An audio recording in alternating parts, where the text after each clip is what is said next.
যে আমাদের দায়িত্ব হলো যে আমাদের সন্তানদেরকে নামাজের আদেশ দেওয়া। আর এই নামাজের জন্য আলেম ওলামার জবান থেকে আপনারা শুনছেন নবীজি অনেক কষ্ট করছেন। এই নামাজের জন্য নবীজি মাইর খেয়েছেন। এই নামাজের জন্য নবীজি মক্কা থেকে হিজরত করছেন। এই নামাজের জন্য উহুদের জমিনে মাইর খেয়েছেন। এই নামাজের জন্য তাইফের জমিনে রক্ত ঝরাইছেন। কারণ ইসলামের প্রথম কাজটা হলো ইমানের দাওয়াত দেওয়া। 2 নম্বর কাজটাই নামাজ পড়া, আকিমুস সালাত, নামাজ কায়েম করা। এই নামাজ কায়েম করতে নবীজি বিশাল বড় জীবনের অনেক ত্যাগ স্বীকার করছেন। সুতরাং আপনার সন্তানকে যদি আপনি নামাজের শিক্ষা না দেন, আপনি ওই সন্তান থেকে খেদমতের আশা করতে পারেন না। আজকে স্বাভাবিকভাবে আমাদের সন্তানগুলা বিভিন্নভাবে খারাপ হইতেছে। অনেকগুলা খারাপের দিক আছে আমাদের খারাপ হওয়ার কারণ। সবচেয়ে বেশি খারাপ হইতেছে মাদকের কারণে।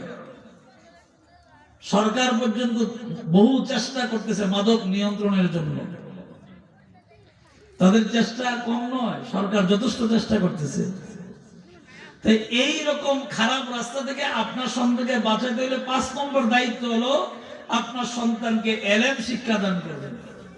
যে কথাটা আমি আগে বলছিলাম, আমি 6টা কথার ভিতরে 6টা বক্তব্যের ভিতরে 5ম নম্বর বক্তব্য হলো আপনার সন্তানকে এলেম শিক্ষা দিবেন।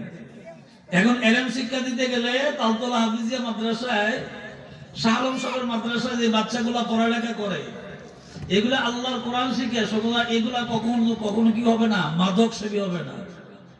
এগুলা কখনো ইয়াবা ট্যাবলেট পান করবে না। এগুলি খারাপ হবে না, এগুলি ভালো হবে। আল্লাহর কোরআন তার সিনার ভিতরে থাকবে। তারপরে এই বাচ্চাগুলা হেফজ শেষ করার পরে দাখিল সুন্নিয়া দাখিল মাদ্রাসায় পড়বে, ওইখানে কিতাব পড়বে। একদিক দিয়ে হাফেজ হবে, আরেকদিক দিয়ে আলেম হবে। যেমন শাহ আলম সাহেব হাফেজ ও আলেম। তো এইরকম ভাবে আপনার সন্তান যদি হাফেজ হয়, আলেমও হয়, যদি আপনার তকদিরে থাকে, তাহলে এই সন্তান দ্বারা আপনি আশা করতে পারেন যে অবশ্যই এই সন্তান থেকে আমার সেবার আশা করা যায়, সে মা বাবার খেদমত করবে। আর এলেম শিক্ষা করা প্রত্যেকটা মুসলমান নর এবং নারী, ছেলে এবং মেয়ে সবার উপরে ফরজ। তলাবুল ইলমি ফারিদা আলা কুল্লি মুসলিমাতি ওয়া মুসলিমা। সকল মুসলমান নর নারীর উপরে এলেম শিক্ষা করা কি ফরজ। তা আমরা আমাদের দুনিয়াবি পাগল হয়ে গেছি। দুনিয়া নিয়ে দুনিয়া নিয়ে এমন পাগল হয়েছি যে শুধু দুনিয়ার দরকার, শুধু দুনিয়ার দরকার।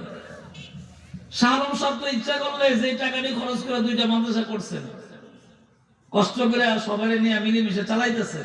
উনি তো ইচ্ছা করলে এই টাকাটি অন্য কিছু ব্যবসা খাত উনি করতে পারতেন, ওনার অনেক লাভ আসতো। তো পরিশ্রম করে নিজে চাকরি করেন, পরিবার আছে, সবকিছু দেখে শুনে মাঝে মধ্যে অসুস্থ হয়ে যায়।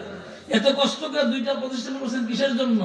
আপনার আমার সন্তানগুলা যাতে এখানে পইরা নেক্সট সন্তান হয়। সমাজের উন্নয়নমূলক কাজেই তো উনি একদিক দিয়ে উন্নয়নমূলক কাজে খেদমত করছেন, আরেকদিকে সন্তানগুলাকে নেককার সন্তান বানাইতেছেন। মা,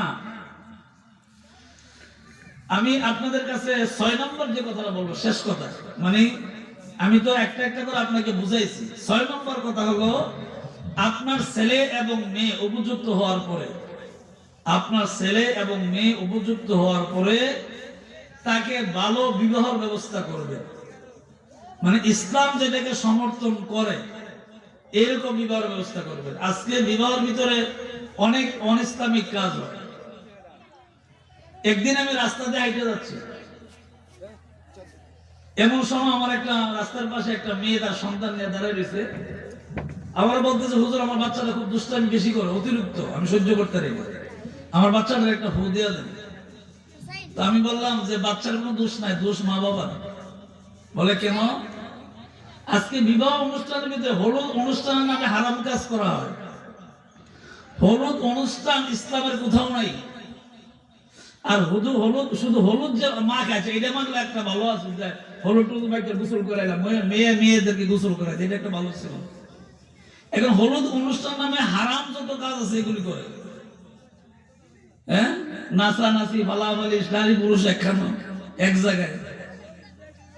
তো এইগুলা কি করে? বিবাহের আগের দিন করে, পরের দিন তার শুভ বিবাহ। খুব খেয়াল করেন মা, আপনার মেয়েটা উপযুক্ত হওয়ার পরে বিয়ে দিবেন, আগের দিন গায়ে অনুষ্ঠান নামে হারাম কাজ, আর পরের দিন তার বিবাহ। তো এই মেয়েটা তার স্বামীর কাছে বিয়ে, কি হয়েছে আওয়াজ বাড়ে কেন? আমার কান ধরে লেগেছে। এই মেয়েটা এই বিবাহের পরে তার দাম্পত্য জীবনে যে সন্তানটা আসবে, সন্তানটা ভালো হবে না। তো ফদিয়া লাভ হলো কি? এই সন্তানটা তো ভালো হবে না। কেন? তার বিবাহ আগের দিন হারাম কাজ করছে মেয়েটার বিয়ের সময়। এই আর সন্তান এইগুলো খারাপ হওয়ার জন্য আরো অনেকগুলো কারণ আছে। না, স্বামী এবং স্ত্রীর কিছু পবিত্রতার পবিত্র অপবিত্র ব্যাপার আছে, এগুলো আমাদের অনেক স্বামী স্ত্রী জানেই না।